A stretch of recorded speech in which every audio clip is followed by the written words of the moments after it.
हर block की committee गठित कर रहे हैं और उसी क्रम में आज यहाँ की मीटिंग थी तो उसमें थोड़ी बहुत कमी रह गई। कोई बात नहीं, जितना कर पाए उतना कर पाए, आगे फिर करेंगे। उत्साह कभी जोश न ठंडा होने पाए, कदम मिला के चल, आगे चलते रहना है।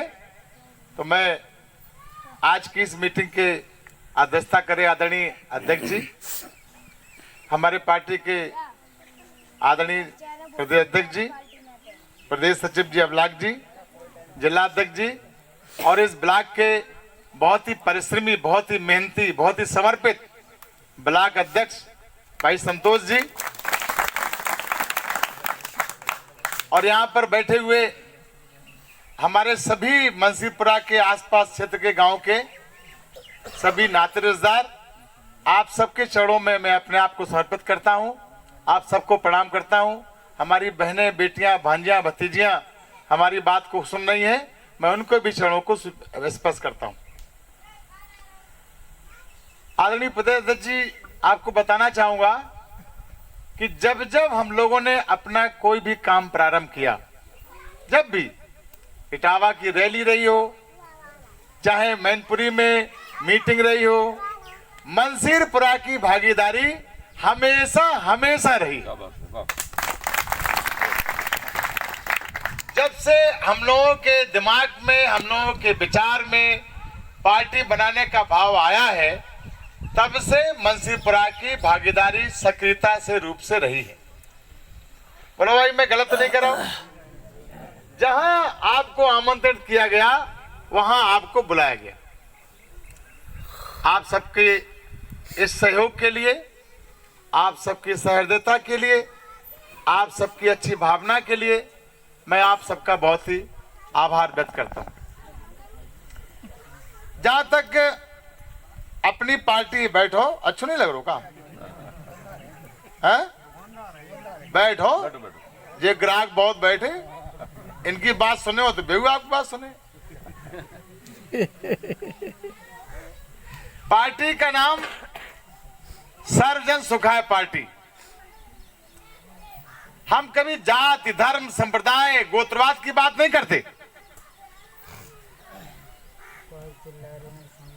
जैसा लड़का बनाना होता है वैसे ही लड़का का नाम भी रखता है बाप। बोलो भाई, गलत करें? हम अपना लड़का कैसा बनाएंगे वो सोच समझ करके हम अपने लड़के का नाम भी वैसा ही रखेंगे। बहादुर सिंह, हम चाहते हैं लड़का हमारा जब बड़ा हो तो बहादुर बने। तखत सिंह, तखतदार, गद्दीदार बने। इसी प्रकार से आप सब लोगों ने अपनी पार्टी को कैसा बनाना है, उस प्रकार से बहुत ही खूबसूरत नाम रखा, सर्वजन सुखाय पार्टी। बोलो भाई, नाम अच्छा है कि नहीं? हाँ ना करो। हम भाषण नहीं दे रहे, हम अपने लोगों के बीच में बातें कर रहे हैं, भाषण नहीं दे रहे। पूरे हिंदुस्तान में इस प्रकार की भावना वाली, नाम वाली कोई भी पार्टी नहीं। कोई पार्टी हिंदुत्व की पार्टी है, कोई पार्टी मुस्लिम परस्त पार्टी है, कोई पार्टी बैकवर्ड एससी की बात करती है, कोई पार्टी सिखों की बात करती है, लेकिन सिर्फ और सिर्फ आपकी ऐसी पार्टी है जो इंसानियत की बात करती है, इंसान की बात करती है, मानवता की बात करती है। और जब हम ये बात करते हैं कि इस गांव में रहने वाले सभी लोग सुखी रहे,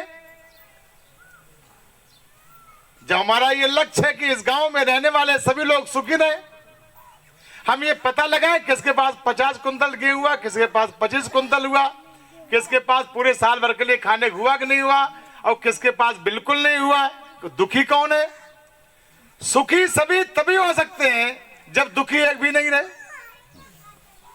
बोलो भाई, जब एक भी दुखी ना रहे तभी तो सभी सुखी हो सकते हैं। सभी सुखी है, कुछ दुखी है, तो सर्वजन सुखाय की बात कैसे हो सकती है? तो जब सर्वजन सुखाय पार्टी बनाई तो हमने पहले अपने आप को देखा कि क्या हमारा समाज सुखी है।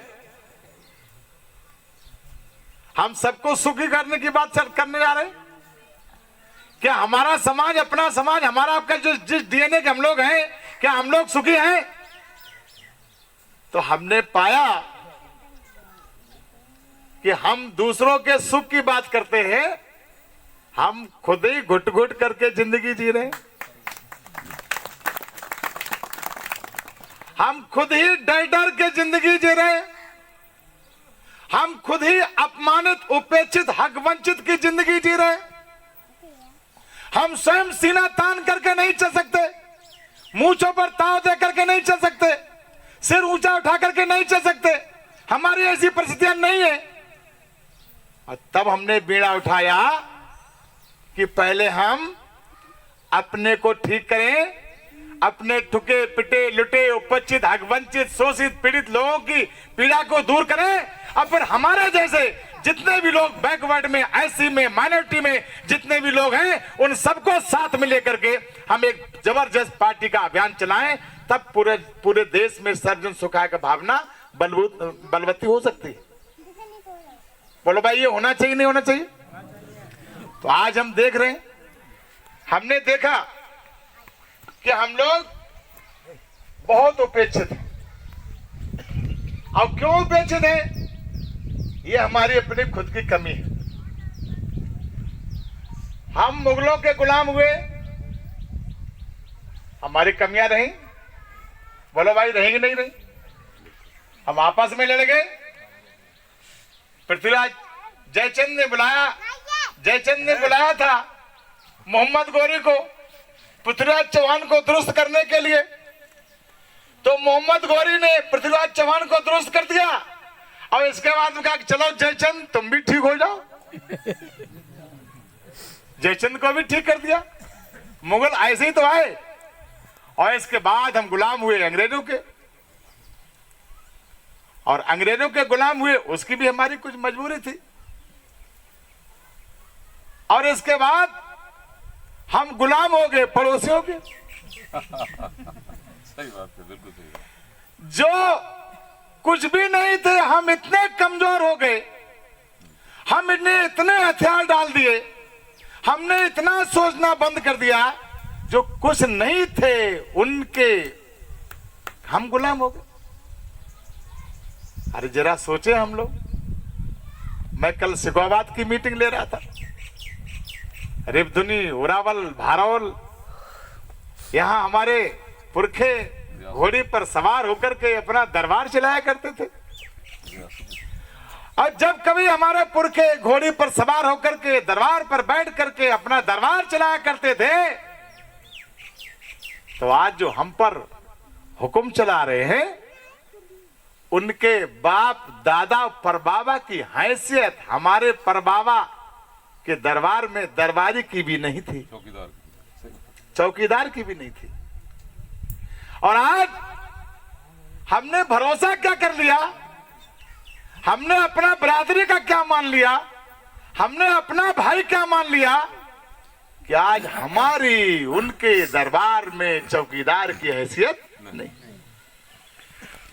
बोलो भाई, बात सही है कि नहीं?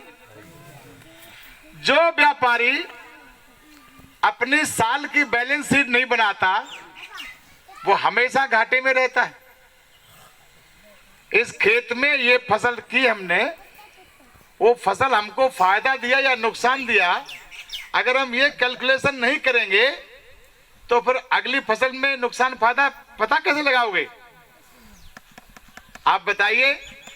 जिस फसल को करने में आपको नुकसान होता है, आप फसल बेच आते हैं, आड़तिया को माल दे आते हैं, फिर बैठ घर में पता लगाते हैं कि लल्ला जरा पता लगाइयो, हिसाब किताब जोड़ियो, कितनी खाद, कितना पानी, कितना बीज, कितना इसमें हुआ, और खर्चा कितना हुआ, बेच कितने के पाए हम लोग। तो लल्ला ने कही कि दद्दा इसमें तो 10,000 रुपया घाटा और होगा। तो तो उन्हें लगू आप ऐसा करो, आप इस फसल को नहीं करेंगे, घाटा वाली फसल को नहीं करेंगे। हम तो 40 साल से घाटा वाली फसल करते चले आ रहे हैं। सही बात। बोलो भाई, 40 साल से लगातार घाटे वाली फसल को करते चले आ रहे हैं। घाटा ही घाटा है और आगे भी कुछ दिखाई नहीं दे रहा है कि इनका कुछ मन पसीजेगा कि ये भी कुछ हमारे साथ काम कर रहे हैं, तो इनको भी देखें। ऐसा साझीदार किया है हमने, ऐसा साझीदार किया है, ऐसे लोगों से व्यवहार में खेत जुता दिए, हम तो ट्रैक्टर खेत जुतवा दिए। आप मेरी बात समझने, कभी कि गांव की बात बोल देते हैं, बात समझ रहे हैं सब लोग। जब हमें जरूरत पड़े तो आप मेरे खेत में अपना ट्रैक्टर लेते हैं ना, और आप जरूरत पड़े तो हम अपना ट्रैक्टर आप खेत ले जाएंगे। हम 40 साल से अपने ट्रैक्टर से इनका खेत जुतवा रहे हैं। क्या प्रोग्राम है? और इतनी बढ़िया फसल करवा रहे हैं कि पूरी दुनिया ने जाना कि इतनी बड़ी फसल हुई और इतना बड़ा खलियान खड़ा कर दिया सफाई का आपने 40 साल ट्रैक्टर चला चला करके। और उन्होंने हमको उसके बदले में दिया तो कुछ नहीं, हमारे ट्रैक्टर के टायर, ट्यूब, रिम, बुलेट सब और खत्म कर दिए, सब खत्म कर दिए। हमारे ट्रैक्टर को ही खत्म कर दिया। जंग लगी, बोले अब तुम किसी लायक नहीं रहता तो तुम्हारा ट्रैक्टर भी आप खत्म करो बेकार। अब हमको ये क्या कहा जाता है, हमको क्या जाता है कि अरे घुसी राजनीति करना नहीं जानता, घुसीटा क्या जाने राजनीति करना, घुसीटा का नेता बनना। बोलो गलत कर रहे हो क्या? बोलो बात ये होती है ना। बीडीसी खड़े हो गए, अरे बैठो, तुम कहा राजनीति करो, बैठो बैठो बैठो बैठो। जिला पंचायत खड़े हो गए, नहीं अरे बैठ, तुम कहा राजनीति करना जानो। बताओ यही बात है कि नहीं? बोलो सही बताओ। मतलब हमको इस लायक मान लिया गया है कि हम राजनीति कर ही नहीं सकते, राजनीति लायक है ही नहीं। हम राजनीति के लिए बने ही नहीं है। राजनीति के लिए तो केवल आपके परिवार में जितने लोग पैदा हो वो सभी राजनीति करेंगे, और हम केवल उनको छपा छप ची ची ची ची ची वोट ही देते रहेंगे। हम वोट देते रहेंगे, आप राज करते रहेंगे। यही क्रम सदियों सदियों सदियों तक चलता रहेगा। बताओ भाई, गलत कर रहा हूं? यही चलाना है क्या? बोलो भाई, यही चलाना है? यही चलाना है? अरे मैं आपसे भी कहता हूं, और जो लोग हमको बिल्कुल बेकार